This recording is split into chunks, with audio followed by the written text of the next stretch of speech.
بسم اللہ الرحمن الرحیم۔ السلام علیکم ورحمۃ اللہ۔ ایک صحابی آتے ہیں حضرت سعد دلمی، یا رسول اللہ کیا میرا کالا رنگ مجھے جنت سے روک دے گا؟ رسول اللہ صلی اللہ علیہ وسلم نے فرمایا کیوں، کیا بات ہے؟ اگر تو ایمان والا ہے تو تجھے کون جنت سے روک سکتا ہے؟ فرمایا بات یہ ہے کہ میں غریب آدمی ہوں، میرا رنگ کالا ہے، میں بدصورت ہوں، لیکن میں بنو سلیم کے اشراف میں سے ہوں۔ بنی سلیم ایک قبیلہ تھا۔ اب بات یہ ہے کہ مجھے کوئی لڑکی نہیں دیتا میرے کالے رنگ کی وجہ سے، میری غربت کی وجہ سے۔ آپ صلی اللہ علیہ وسلم نے دریافت فرمایا کہ کیا آج عمر بن وہب آئے ہیں؟ یہ مدینے کے چودھری تھے، بہت ہی مالدار تھے، بیٹی ان کی بہت زیادہ خوبصورت تھی۔ کہا گیا کہ آج مجلس میں موجود نہیں۔ آپ صلی اللہ علیہ وسلم نے فرمایا جا عمر سے کہو کہ اپنی لڑکی تیرے نکاح میں دے دے۔ ساتھ جا کر دروازے پر پہنچے، سلام کیا۔ کون سے بڑے گھر ہوتے تھے، ایک کمرہ ہوتا تھا، چھوٹا سا صحن تھا۔ دروازے پر دستک دی، باہر نکلے۔ بھائی کیا ہوا ہے؟ کہا کہ میں اللہ کے رسول صلی اللہ علیہ وسلم کا قاصد ہوں، اپنے لیے تیرے پاس تیری بیٹی کا رشتہ لے کر آیا ہوں۔ انہیں یقین نہ آیا، بظاہر کہنے لگے بھاگ جا، کہاں کی بات کرتا ہے؟ وہ تو بیچارہ پہلے ہی غریب تھا، غم کا کھایا ہوا اور ڈر کے مارے وہاں سے پیچھے ہٹا۔ بیٹی خوبصورت، حسن و جمال میں مشہور، مال میں مشہور، بیٹی کے کان میں باپ کی اور سعد کی آواز آن پڑی۔ بیٹی نے پیچھے سے آواز دی کہ اے ابا جان، سوچ لو یہ کیا کہہ رہے ہو، تم نبی کی بات کو ٹھکرا رہے ہو، ہلاک ہو جاؤ گی۔ میں تیار ہوں، نبی کے حکم کے آگے میں کالے گورے کو نہیں دیکھ رہی، میں نبی کے حکم کو دیکھ رہی ہوں۔ باپ سے کہنے لگی جاؤ نبی کے پاس، میں شادی کے لیے تیار ہوں، اور کہہ دو کہ میں شادی کروں گی۔ لڑکی کے والد دوڑے بھاگے پیچھے گئے۔ آپ صلی اللہ علیہ وسلم مسجد میں تشریف فرما تھے۔ جب دیکھا کہ عمر آئے ہیں تو کہا کہ تو نے اللہ کے رسول صلی اللہ علیہ وسلم کی بات کو ٹھکرایا۔ کہنے لگا یا رسول اللہ صلی اللہ علیہ وسلم میرے ماں باپ قربان ہوں، خطا ہوئی، معاف کر دیں، حکم کیجئے کیا حکم ہے؟ فرمایا اس سے اپنی بیٹی کی شادی کر دو۔ عرض کیا کہ آپ نکاح پڑھیں۔ آپ صلی اللہ علیہ وسلم نے نکاح پڑھایا، 400 درہم مہر مقرر ہوا۔ آپ صلی اللہ علیہ وسلم نے فرمایا جاؤ سعد لڑکی کو لے کر آؤ۔ بارات تو ہوتی نہیں تھی، جس پر معلوم نہیں کہ کتنے لاکھوں کروڑوں روپے آج مسلمانوں کے خرچ ہو رہے ہیں۔ بڑے بڑے سفر کرنے والے جب شادی کا وقت آتا ہے کہتے ہیں کیا کریں، برادری سے مجبور ہیں۔ رسول اللہ صلی اللہ علیہ وسلم نے اپنی بیٹی کی شادی کی اور شام کو حضرت ام ایمن کو بلایا۔ کہا ام ایمن جاؤ میری بیٹی کو علی کے گھر چھوڑ آؤ۔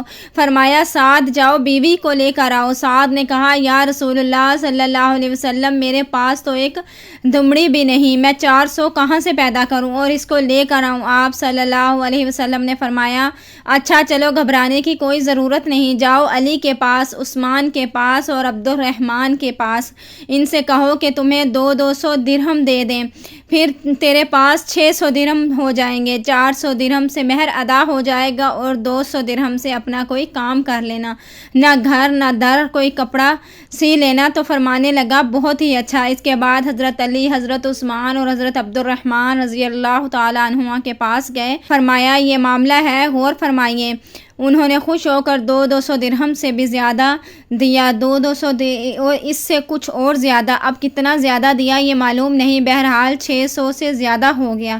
اب صاحب بڑے خوش کیوں، ایک جو بڑی خوبصورت لڑکی سے نکاح کرنے والا ہوں، اس کے جذبات کو کوئی سمجھ سکتا ہے سوائے اس کے کہ جس پہ یہ خود گزر رہی ہو۔ سعد کا کیا جذبہ ہوگا، اور بڑی خوشی سے کہنے لگا لڑکی لینے تو بعد میں جاؤں گا، پہلے کچھ بازار سے سودا تو خرید لوں، 400 تو مہر میں گیا، باقی کیا کروں؟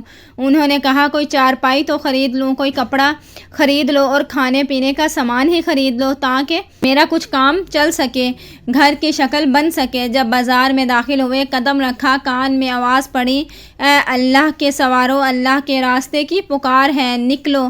اعلان ہوا اے مجاہدو، رسول اکرم صلی اللہ علیہ وسلم جنگ کے لیے روانہ ہونے کو ہیں، سب مجاہد جلدی حاضر ہو جائیں۔ حضرت سعد رضی اللہ عنہ نے یہ اعلان سنا، سر آسمان کی طرف اٹھایا اور کہا اے اللہ، میں ان پیسوں کو تیری اور تیرے محبوب صلی اللہ علیہ وسلم کی رضا کے لیے خرچ کروں گا۔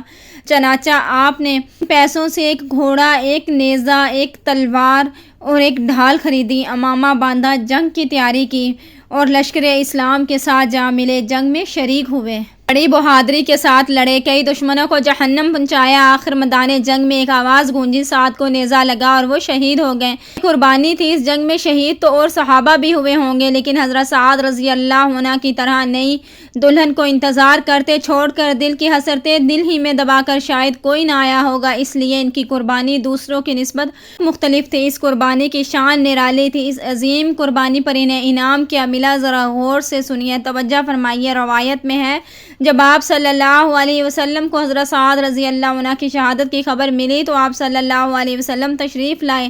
آپ صلی اللہ علیہ وسلم نے ان کا سر اٹھایا اور اپنی جھولی مبارک میں رکھ لیا اور اپنے کپڑے سے ان کے چہرے کی مٹی صاف کی اور فرمایا، اے سعد، تمہاری خوشبو کتنی پیاری ہے، تم اللہ کے رسول صلی اللہ علیہ وسلم کے کتنے پیارے ہو۔ آپ صلی اللہ علیہ وسلم روئے، پھر مسکرائے اور اپنا چہرہ مبارک ایک طرف پھیر لیا اور فرمایا، رب کعبہ کی قسم، سعد حوض کوثر پر پہنچ چکے ہیں۔ صحابہ کرام نے عرض کیا، یا رسول اللہ صلی اللہ علیہ وسلم، آپ پہلے روئے، پھر مسکرائے اور چہرہ مبارک ایک طرف کو پھیر لیا، اس میں کیا حکمت تھی؟ آپ صلی اللہ علیہ وسلم نے فرمایا، رویا میں سعد کی محبت میں تھا اور اللہ پاک نے سعد کو جو مقام عطا فرمایا، اسے جس عزت سے نوازا ہے، اسے دیکھ کر مسکرا دیا اور میں نے دیکھا کہ جنتی حوریں جو سعد کے نکاح میں دی گئی ہیں وہ دوڑتی ہوئی اس کی طرف آ رہی تھی، ان سے حیا کے سبب میں نے اپنا چہرہ پھیر لیا تھا۔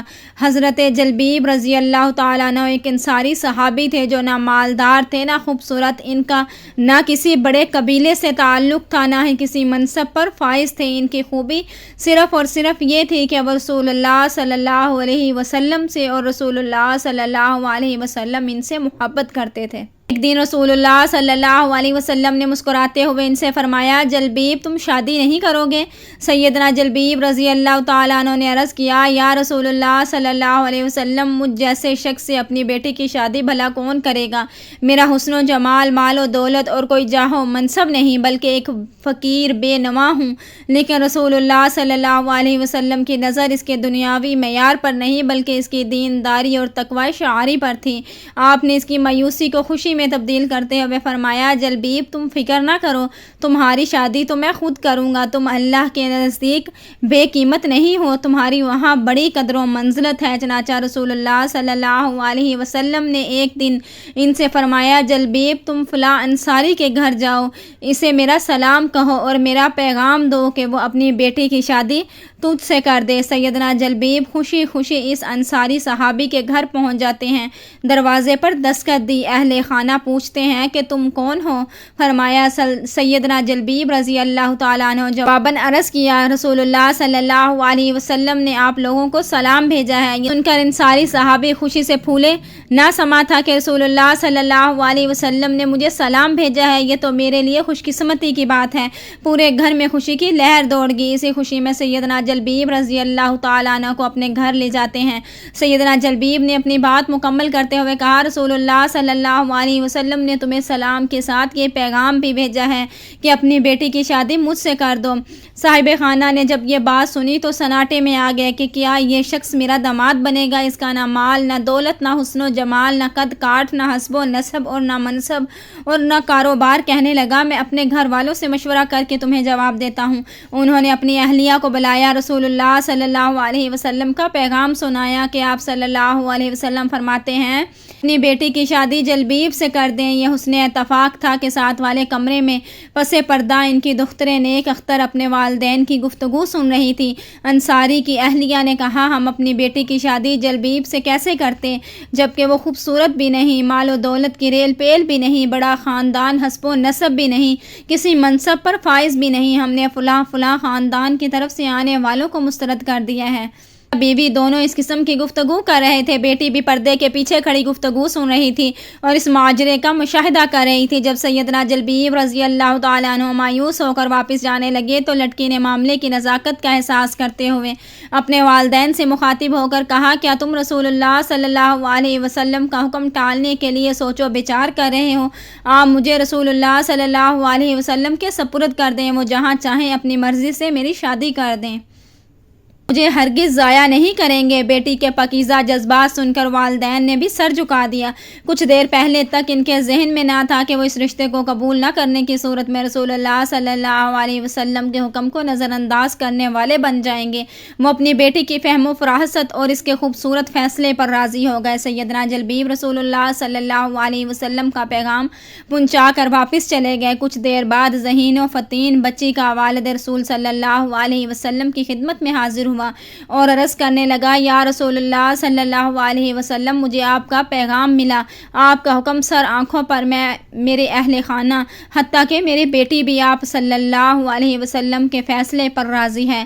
ادھر رسول اللہ صلی اللہ علیہ وسلم کو سیدنا جلبیب رضی اللہ تعالیٰ عنہ کے ذریعے بچی کے پاکیزہ جذبات اور سماع و اطاعت پر مبنی جواب کا علم ہو چکا تھا۔ آپ صلی اللہ علیہ وسلم نے اسے ایک عظیم تحفہ دیا، اپنے مبارک ہاتھوں کو بارگاہ الہی میں اٹھایا اور الفاظ سے دعا فرمائی کہ اے اللہ، دونوں پر خیر و بھلائی کے دروازے کھول دے اور انہیں زندگی میں مشقت و پریشانی سے دور کر دے۔ اس بچی کی شادی سیدنا جلبیب سے ہو گئی۔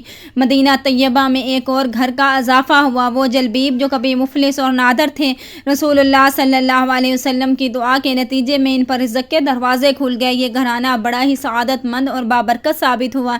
اس گھرانے کو رسول اللہ صلی اللہ علیہ وسلم کی اطاعت کا صلہ اس صورت میں ملا۔ اہل مدینہ اس کا اظہار ان الفاظوں میں کرتے تھے، ان ساری گھرانوں کی عورتوں میں سب سے زیادہ خرچ کرنے والا گھرانہ اسی لڑکی کا تھا۔